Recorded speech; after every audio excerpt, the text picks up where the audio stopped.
وإذا قرئ القرآن فاستمعوا له وأنصتوا لعلكم ترحمون صدق الله العظيم۔ محترم سامعین، آج کی تراویح میں سورہ اعراف کی تلاوت کی گئی۔ 7ویں پارے کا نصف آخر اور 8ویں پارے کا ابتدائی کون پارہ اس میں پڑھا ہے۔ سورہ اعراف یہ مکی صورت ہے، اور مکی صورتوں کے بارے میں جیسا کہ ہم نے سنا، اکثر توحید، رسالت اور آخرت اس عنوان پر اللہ نے گفتگو فرمائی ہے، اور پچھلے نبیوں کے واقعات کو اللہ تبارک و تعالیٰ نے بیان فرمایا ہے کہ جن نبیوں کے قوموں نے نبیوں پر ایمان لایا، اللہ نے انہیں کامیاب فرمایا، اور جن لوگوں نے نبیوں کی دعوت کا انکار کیا، کس طرح سے اللہ کے عذابات میں وہ گرفتار ہوئے۔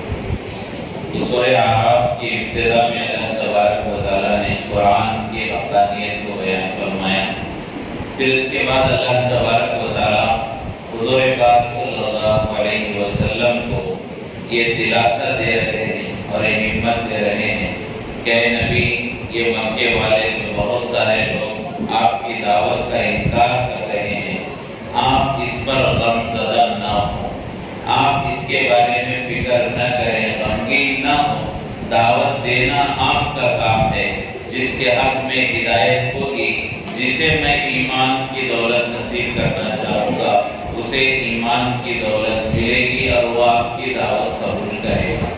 لہذا حضور پاک صلی اللہ علیہ وسلم بہت زیادہ لوگوں کی فکر کیا کرتے، امت کا درد و غم بہت زیادہ حضور کے سینے میں تھا، اور لوگوں کے ابتداء ایمان نہ قبول کرنے پر بہت غمگین حضور رہا کرتے تھے۔ تو اللہ تبارک و تعالیٰ نے فرمایا کہ آپ اتنا غم نہ کریں، دعوت پہنچانا آپ کی ذمہ داری ہے، ہدایت دینا یا نہ دینا یہ میرے ذمہ ہے۔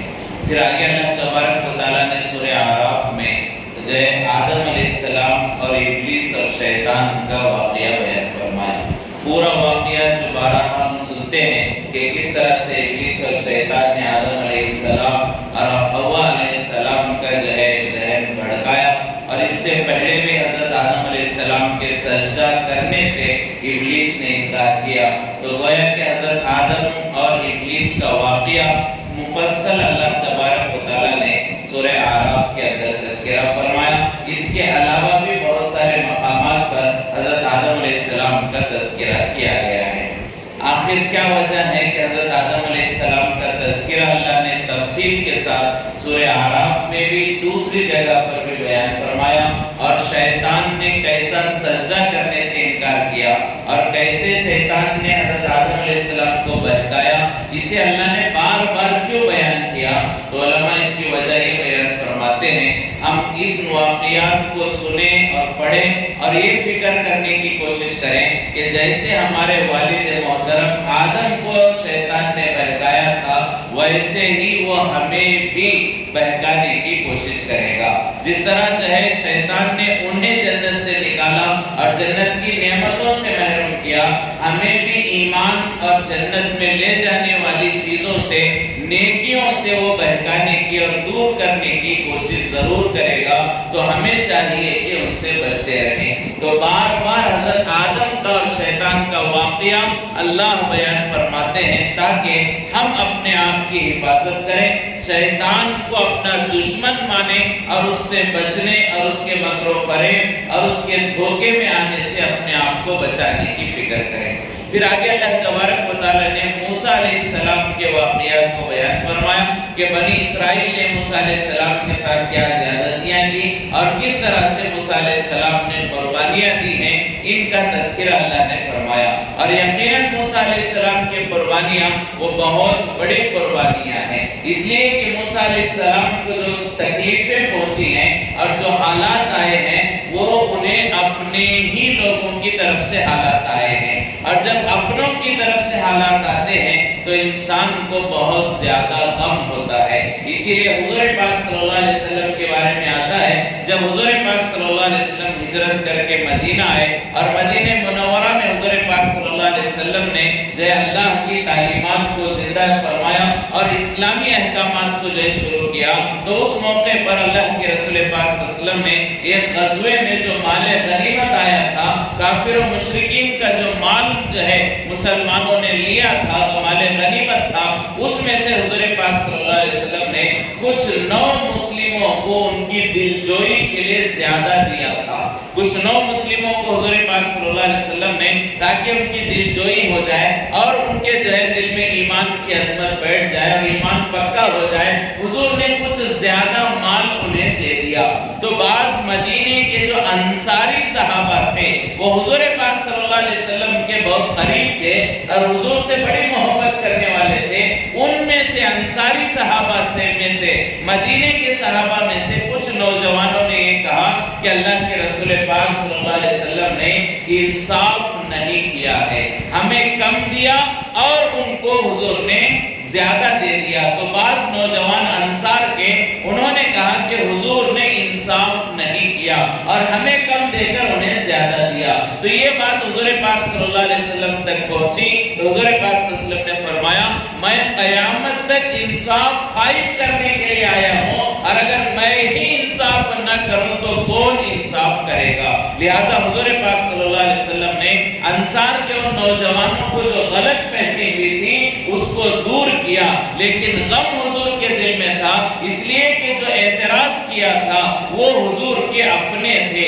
حضور پاک صلی اللہ علیہ وسلم نے فرمایا کہ تمام مسلمان میرے باہر کے لباس کی طرح ہیں اور انصار میرے اندرونی لباس کی طرح ہیں۔ جیسا اندرونی لباس انسان کے قریب ہوتا ہے ایسے ہی انصار میرے قریب ہیں۔ تو حضور انصار سے بڑی محبت کرتے، ان کی طرف سے جب یہ بات آئی کہ حضور نے ایسا کیا تو حضور کو غم ہوا، اور اس وقت حضور پاک صلی اللہ علیہ وسلم نے ارشاد فرمایا اللہ موسیٰ پر رحم فرمائے، موسیٰ کو مجھ سے زیادہ تکلیف دی گئی اور ستایا گیا۔ اللہ کے رسول پاک صلی اللہ علیہ وسلم نے فرمایا اللہ موسیٰ پر رحم فرمائے، موسیٰ کو مجھ سے زیادہ جو ہے پریشان کیا گیا۔ حالانکہ جتنا حضور پاک صلی اللہ علیہ وسلم کو دین کے خاطر تکلیفیں دی گئی اتنا موسیٰ علیہ السلام کو نہیں دی گئی، لیکن حضور کا یہ کہنا اس لیے تھا کہ موسیٰ علیہ السلام کو جو تکلیفیں آئی تھی وہ اپنوں کی طرف سے آئی تھی، اور جب اپنوں کی طرف سے تکلیف آتی ہے بہت زیادہ غم اور دکھ ہوتا ہے۔ جب حضور کو اپنوں کی طرف سے غم آیا تو حضور نے کہا اللہ موسیٰ پر رحم فرمائے، موسیٰ کو مجھ سے زیادہ ستایا گیا۔ تو اللہ تبارک و تعالیٰ نے موسیٰ علیہ السلام کے حالات کو بیان فرمایا۔ اس کے بعد اللہ تبارک و تعالیٰ نے سورہ اعراف کے آخر میں ایک جو ہے موسیٰ علیہ السلام کے زمانے کے ایک انسان کا واقعہ بیان فرمایا جس کا نام بلعم ہے، علماء فرماتے ہیں اس کا نام بلعم ہے، اس کا واقعہ بیان فرمایا۔ اس واقعے میں علماء فرماتے ہیں بہت عبرت ہمیں حاصل کرنے کی ضرورت ہے۔ وہ انسان ایک بہت ایسا انسان تھا جسے اللہ نے بہت ساری نعمتیں دی تھی۔ فرمایا کہ توریت جو موسیٰ علیہ السلام پر کتاب نازل کی گئی، توریت کے صرف 7 حافظ تھے۔ آج قرآن پاک کے بے شمار حافظ ہیں، لاکھوں حفاظ ہمیں پوری دنیا میں ملیں گے، ہمارے شہروں میں کئی جو ہے حفاظ ملیں گے، 8-10 سال کے بچے ہمیں حافظ قرآن ملیں گے، بوڑھے لوگ قرآن یاد کیا، بڑھاپے میں قرآن حفظ کیا، ایسے سینکڑوں بوڑھے ہمیں ملیں گے۔ یہ قرآن کا معجزہ ہے۔ اس سے پہلے جو آسمانی کتابیں تھیں ان کے حافظ نہیں ہوا کرتے تھے، تو توریت جو کتاب ہے آسمانی کتاب اس کے صرف 7 حافظ تھے، ان میں سے ایک خود حضرت موسیٰ علیہ السلام بھی تھے۔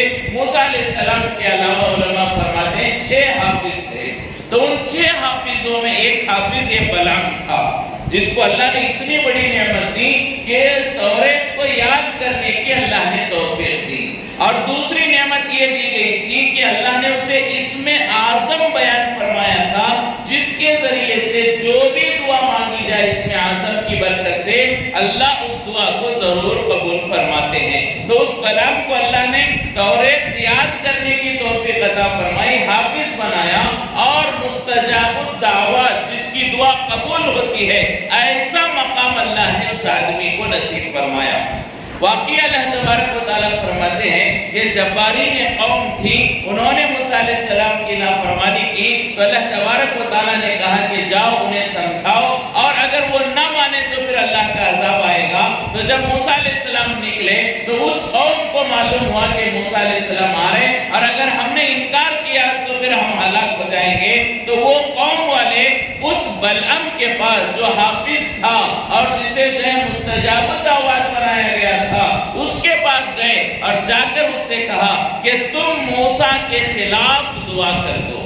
وہ چونکہ دعا قبول ہونے کا اللہ نے وعدہ کیا تھا، مستجاب الدعوات تھا، اس کے پاس گئے اور جا کر اس بلعم سے کہا کہ تم موسیٰ علیہ السلام کے خلاف دعا کر دو تاکہ وہ یہاں نہ آئے اور ہم جو ہے اللہ کے عذاب سے بچ جائے۔ تو اس نے شروع میں کہا تم کیا کہہ رہے ہو، وہ موسیٰ اللہ کے نبی ہیں، میں ان کے بارے میں کیسی بد دعا کر سکتا ہوں؟ تو پھر انہوں نے، اس گاؤں والوں نے، اس علاقے والوں نے بہت سارا مال دینے کا لالچ دیا کہ اگر تم بد دعا کرو گے موسیٰ علیہ السلام کے بارے میں ہم تمہیں مال دیں گے۔ تو وہ مال کی لالچ میں آ کر، دنیا کی لالچ میں آ کر اس نے جو ہے ارادہ کیا کہ میں موسیٰ کے بارے میں بد دعا کروں گا۔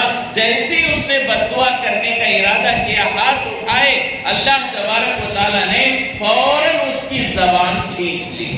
اس کی دعا شروع ہونے سے پہلے کہ وہ بد دعا کے الفاظ اپنی زبان پر لاتا، اس سے پہلے اللہ تبارک و تعالیٰ نے اس کی زبان کھینچ لی اور زبان ایسے باہر آ کر وہ مرا۔ اللہ تبارک و تعالیٰ قرآن میں اسی سورہ میں فرماتے ہیں جیسے کتے کی زبان پیاس کی وجہ سے باہر پڑی ہوتی ہے، ایسے اس کی زبان اللہ نے کھینچ لی اور اللہ نے اسے اس ایمان کی نعمت اور اتنی جو نعمتیں دی اسے اللہ نے چھین لیا اور اس سے اللہ نے ان نعمتوں سے اسے محروم کر دیا۔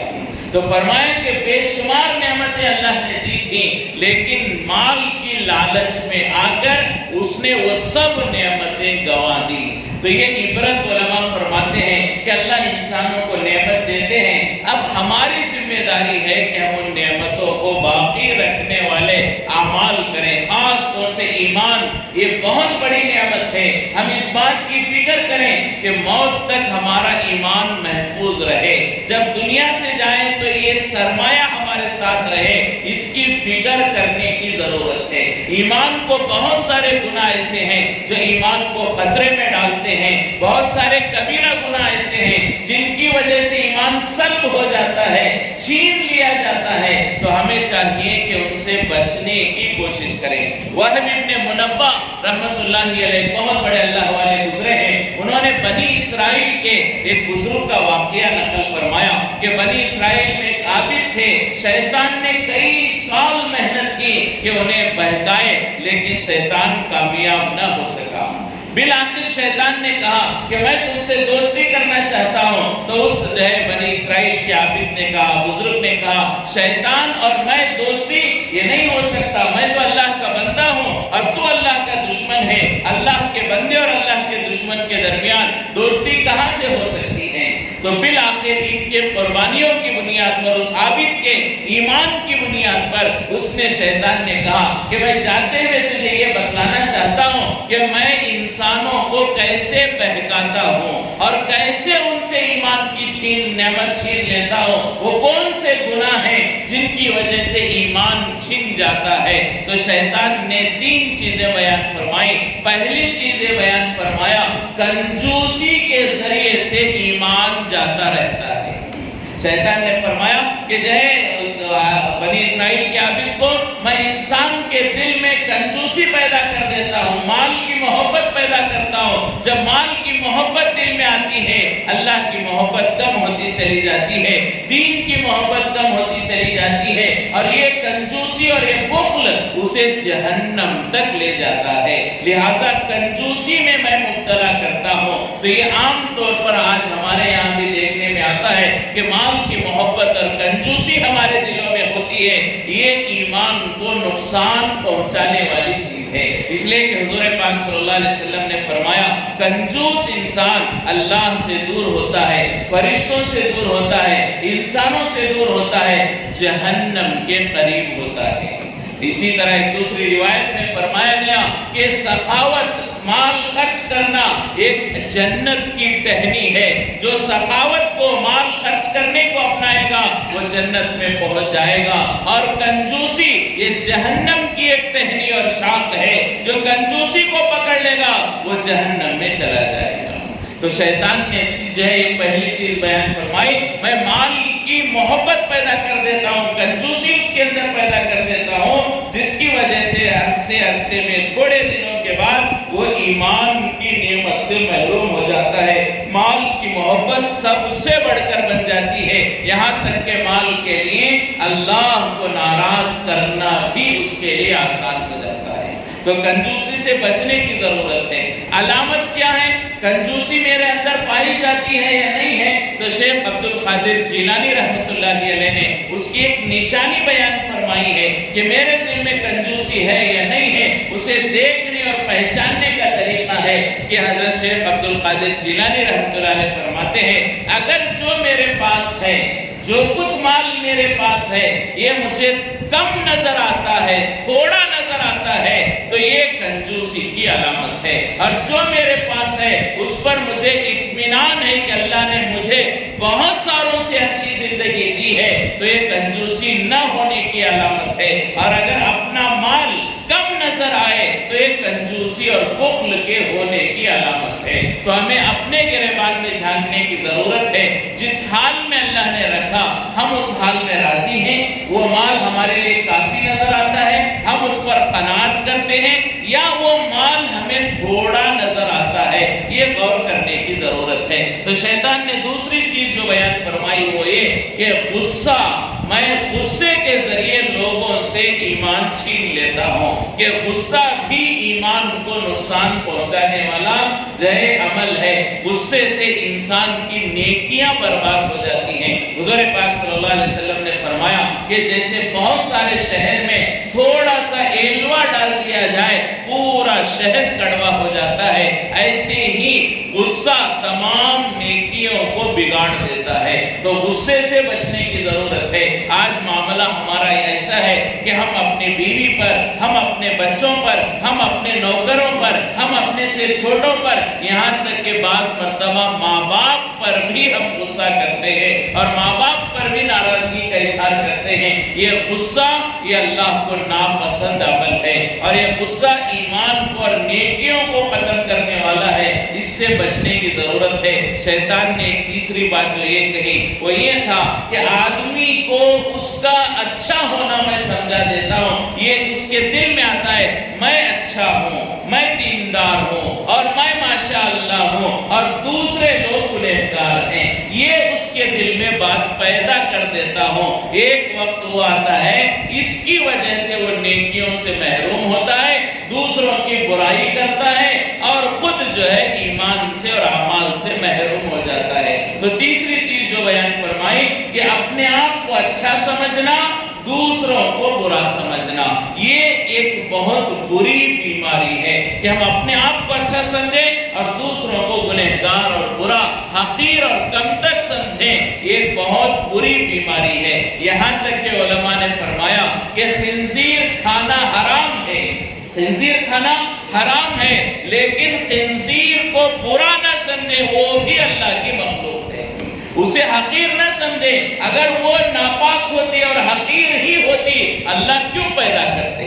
اللہ کی مخلوقات میں, اللہ کی قدرت میں کوئی کمی نہیں ہے. اللہ نے اسے بھی ایک حکمت کی وجہ سے, اسے بھی ایک ضرورت کی وجہ سے اللہ نے بنایا ہے. خنزیر حرام ہے, وہ ناپاک ہے, اس کا استعمال ہمارے لیے منع ہے, یہ تو صحیح ہے, لیکن اسے بھی حقیر نہ سمجھیں, اس لیے کہ وہ بھی اللہ کی مخلوق ہے. تو یہاں تک علماء فرماتے ہیں تو ہمارا حال تو کیا ہے کہ ہم اپنے آپ کو بہتر, سب کو برا سمجھتے ہیں. کیا چند نمازیں ہم نے پڑھ لی, کیا ہم نے تھوڑا داڑھی رکھ لی, کیا ہم نے تھوڑا جبہ اور ٹوپی کا استعمال کر لیا, ہم گویا کہ پارسا بن گئے اور دوسروں کو ہم گنہگار سمجھتے ہیں. یہ بہت ہی غیر مناسب ہے. اس سے بچنے کی ضرورت ہے. ہمارا بھی اندرون بنانے کی ضرورت ہے. مفتی اشرف علی تھانوی نور اللہ مرقدہ, جن کو ہم سب جانتے ہیں, مجدد ہیں ماشاءاللہ, اللہ نے بے انتہا کام حضرت مفتی اشرف علی تھانوی نور اللہ مرقدہ سے لیا، ان کے ہزاروں مریدین تھے اور ان کے مریدین میں اکثر علماء تھے، صلحاء تھے، مشائخ تھے، بڑے بڑے اکابرین حضرت کے سامنے گھٹنے ٹیک کر بیٹھا کرتے۔ ایک مرتبہ حضرت مفتی اشرف علی تھانوی رحمۃ اللہ علیہ کی مجلس کا وقت تھا، ایک انسان باہر سے آیا، وہ سیدھا سادہ، اس کے چہرے پر داڑھی نہیں تھی، اس کے اوپر لباس سنت کا نہیں تھا، ایک عام انسان مسجد میں آیا، حضرت مفتی اشرف علی تھانوی رحمۃ اللہ علیہ کی مجلس میں شریک ہونے کے لیے آ کر اندر داخل ہونے لگا تو دیکھا کہ بہت سارے لوگ حضرت کی مجلس میں ہیں، لمبی لمبی داڑھیاں والے، سفید کپڑے والے، بڑے بڑے علماء بیٹھے ہوئے ہیں۔ تو وہ آدمی تھوڑا ڈرنے لگا، جھجکنے لگا، ہچکچانے لگا کہ سب اللہ والے بیٹھے ہیں اور میرا جیسا عام آدمی نہ داڑھی ہے نہ کرتا ہے، میں کیسے اندر جاؤں؟ جھجکنے لگا۔ تو مفتی اشرف علی تھانوی رحمۃ اللہ علیہ نے جیسے اسے دیکھا تو اسے دیکھ کر فوراً پکارا اور اس آدمی کو بلایا، ارے بھائی گھبراؤ نہیں، اندر آ جاؤ، تمہارا ظاہر بگڑا ہے، ہمارا باطن بگڑا ہے۔ فرق اتنا ہی ہے، تمہارا ظاہر بگڑا ہے لیکن ہمارا باطن بگڑا ہے۔ میرا باطن کیا ہے اللہ ہی جانتا ہے، شرمانے کی ضرورت نہیں، تمہارا ظاہر بگڑا ہے، یہ تو بن جائے گا، اصل تو باطن کا بنانا ہے۔ تو فرمائے کہ ایسے اپنے آپ کو جو ہے دوسروں سے کمتر سمجھنا۔ ایک بزرگ کے بارے میں آتا ہے، اب وہ فرماتے ہیں کہ اس وقت میں، پریزنٹ سچویشن میں، وہ کہتے ہیں کہ اس وقت میں تمام مسلمانوں سے کمتر اپنے آپ کو سمجھتا ہوں اور فیوچر کے حساب سے میں کافروں سے بھی اپنے آپ کو کمتر سمجھتا ہوں، اس لیے کہ معلوم نہیں کل کون سے کافر کو اللہ ہدایت دے دے اور وہ مسلمان بن کر مر جائے اور کل کہیں میں ایمان سے محروم ہو کر مر جاؤں۔ تو حضرت دو باتیں فرماتے ہیں، آج کے اعتبار سے، اب کے اعتبار سے میں اپنے آپ کو مسلمانوں سے کمتر سمجھتا ہوں، کل کے اعتبار سے دیکھا جائے تو میں کافروں سے بھی اپنے آپ کو کم سمجھتا ہوں، اس لیے کہ معلوم نہیں کون سے کافر کو اللہ ہدایت دے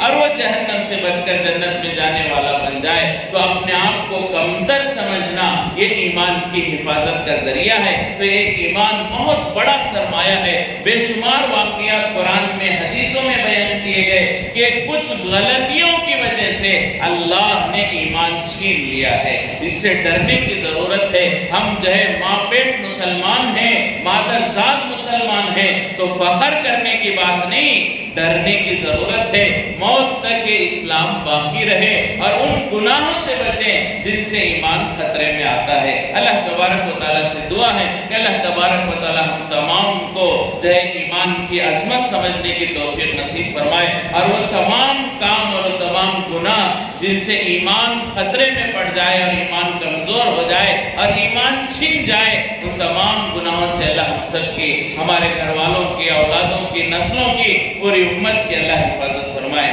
جو کچھ کہا گیا، سنا گیا، اللہ عمل کی توفیق نصیب فرمائے۔ وآخر دعوانا